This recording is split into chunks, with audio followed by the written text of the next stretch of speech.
नमस्कार मैत्रिणींनो, आजचा हा व्हिडिओ माझा फक्त नाईट रुटीन दाखवण्यासाठी नाहीये। खरं तर आजच्या या व्हिडिओमध्ये मला आपल्या सर्व गृहिणींशी मनातली एक गोष्ट शेअर करायची आहे। रोज आपण कितीतरी कामं करत असतो, सकाळपासून रात्रीपर्यंत नुसतं धावपळ करत असतो, पण कधीतरी थांबून स्वतःकडे पाहिलंय का? आपण स्वतःला विचारलंय का, हे मला कोणी आणि कसं शिकवलं? मला वाटतं आपण स्वतःला कधी कधी कमी समजतो। मला हे जमत नाही, मला ते जमत नाही, माझ्याकडून चुका होतात, मी तिच्यासारखी नाही, असे सारखे विचार मनात येत असतात। त्यामुळेच मला तुम्हाला एक गोष्ट आठवण करून द्यायची आहे की आपण जे काही करतो ते आपल्याला बहुतांश कोणीच शिकवलेलं नाहीये। आपण ते आयुष्य जगता जगता, काम करता करता शिकलेलो असतो। आज मी माझं नाईट रुटीन शेअर करता करता आपलाच म्हणजे सर्वच गृहिणींचा छोटासा प्रवास आपण आज बघणार आहोत।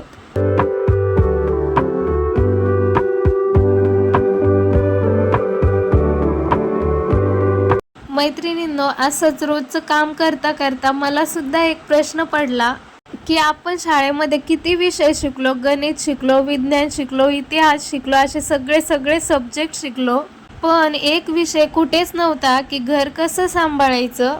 कोणी शिकवलंय का आपल्याला महिन्याचा किराणा कसा भरायचा, सकाळची धावपळ कमी व्हावी म्हणून यासाठी रात्री कोणती तयारी करून ठेवायची, घर, मुलं, पाहुणे, जर एखाद्या वेळेस तब्येत बरी नसेल तर घर कसं सांभाळायचं नाही ना शिकवलं, तरी सुद्धा आपण सगळं सांभाळतो। मला तरी वाटतं की याचं उत्तर आहे आपल्याला रोज येणारे अनुभव।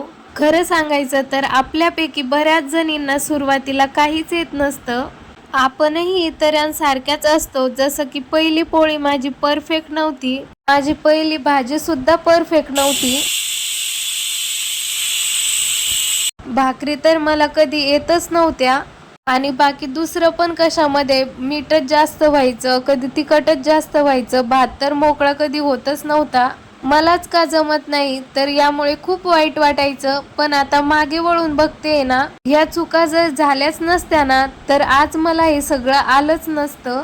त्यामुळे एखाद्या वेळेस काही चूक झाली असेल, काही बिघडलं असेल तर स्वतःलाच दोष देत बसू नका, कारण प्रत्येक चूक आपल्याला काहीतरी शिकवत असते, काहीतरी बनवत असते। मला सांगा, तुमच्याकडून पण एखादी अशी चूक झाली होती का ज्याचं तुम्हाला खूप वाईट वाटलं होतं? झाली असेल तर मला कमेंट करून नक्की सांगा। आज मी भाकरी बनवायला शिकले, तर कुणी मला अशा भाकरी हात धरून बनवायला शिकवल्या नाही, तर मी या बघत बघतच शिकले की कसं पीठ मळायचं, कशा भाकरी थापायच्या, आणि मग त्या हळूहळू छान यायलाही लागल्या। अशा कितीतरी छोट्या छोट्या गोष्टी आहे की दूध उतू येऊ नये म्हणून काय करायचं, भाजी करपू नये म्हणून टायमर लावायचा, एखादी गोष्ट वेळेवर सापडली नाही म्हणून ती गोष्ट ऑर्गनाइज करायची, त्याला एखादी सेपरेट जागा ठरवायची।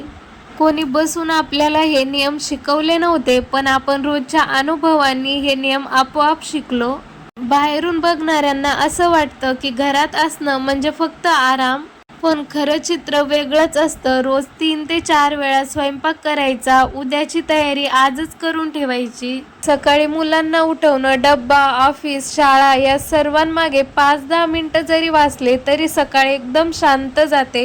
हे मला कुणी शिकवलं नाही, तर हे मला माझ्या धावपळीने शिकवलं। बरोबर आहे की नाही? तुमच्याही घरामध्ये अशा काही सवयी असतील तुमच्या की त्या तुमच्या धावपळीने किंवा अनुभवाने शिकवल्या असतील, आणि अशीच काही वेगळी तुम्हाला सवय या धावपळीतून लागली असेल तर आपल्या मैत्रिणींसोबत नक्की शेअर करा। एक गोष्ट तुम्ही कधी लक्षात घेतली आहे का? गृहिणी झाल्यावरती फक्त आपल्याला कामं शिकायची नसतात, आपल्याला स्वतःच्या सवयी बदलाव्या लागतात। पूर्वी पाणी संपलं की दुसरं कुणीतरी भरायचं, आज बाटली जरी रिकामी झाली की आपोआप आपले हात समोर जातात। पूर्वी रात्री काहीही न करता झोपायचो, पण आज मात्र घरामध्ये पूर्ण फेरा मारल्याशिवाय मन शांतच होत नाही। घरातले लाईट्स बंद आहे का, गॅस बंद आहे का, दरवाजे बंद आहे का, उद्याच्या डब्याची तयारी झाली आहे का, हे सगळं आपण विचार न करता करतो। आपण आता हे फक्त कामच नाही शिकलो, तर आपण आता स्वतःला बदलायला लागलोय। गृहिणी ही घरामधली डिसिजन मेकर असते। आज घरामधलं काय संपलंय, आज घरामध्ये काय वापरायचं, किती वापरायचं की उद्यासाठी ठेवायचं, कशावर पैसे खर्च करायचे, कोणती गोष्ट पुढच्या महिन्यापर्यंत चालेल, हे निर्णय खरं तर छोटे वाटतात, असे दिवसभरामध्ये आपण कितीतरी निर्णय घेत असतो, जे कंपॅरिटिव्हली त्या लेवलचे नसले तरी पण खूप महत्त्वाचे असतात. आणि मला त्यामुळेच असं वाटतं की गृहिणी घरातील एक डिसिजन मेकर असते. ऑफिसमध्ये काम संपलं की दिवस संपतो, पण गृहिणींचं काम कधी संपतं का? एक काम संपलं की दुसरं तयारच असतं. आज आवरलं, उद्याची तयारी सुरू.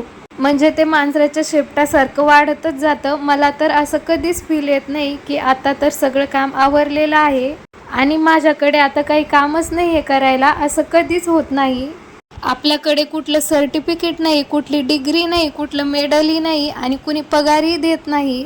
तरी सुद्धा आपल्याला जर कोणी म्हटलं की 10 माणसांचा स्वयंपाक तयार कर, तर आपण लगेच तो तयार करतो. 2 दिवसात पाहुणे येणार आहे, तर आपण त्याची तयारी सुद्धा करतो. अजून काही कामं असेल तर ते सुद्धा करतो. तर हे कुठून आलं सगळं? तर हे सगळं अनुभवातून आलं आणि जबाबदारीतून आलं. आपण सगळ्याच जणी हे सगळं इतकं इझी करतो की आपल्याला कधी काही वाटत होतं की आपण हे सगळं करू शकतो का? आणि असं वाटलंही होतं की हे सगळं मला जमेल का?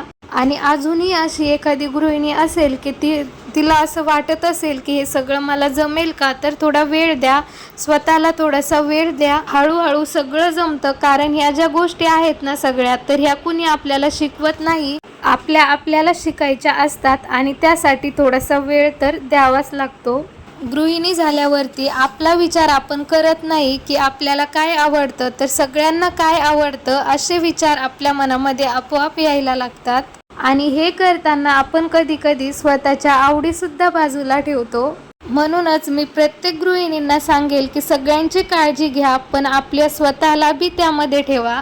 कारण रिकाम्या भांड्यामधलं पाणी नेता येत नसतं. तसंच आपणच जर थकून गेलेलो असलो, आपणच जर आनंदी नसलो, तर घरातला आनंद सुद्धा कमी होतो. म्हणूनच दिवसभरामध्ये जर 10 मिनिटं जर मिळाली ना, तर ती अपराधी न वाटून घेता स्वतःसाठी ठेवा. गृहिणी होण्याचं शिक्षण काही कोणत्या शाळेमध्ये शिकवत नाही, तर ते आपल्याला शिकावं लागतं. तर मैत्रिणींनो, आजचा हा छोटासा मोटिवेशनल व्हिडिओ तुम्हाला जर आवडला असेल तर व्हिडिओला लाईक करा, शेअर करा आणि आपल्या चॅनलवरती नवीन असाल तर चॅनलला नक्की सबस्क्राईब करा.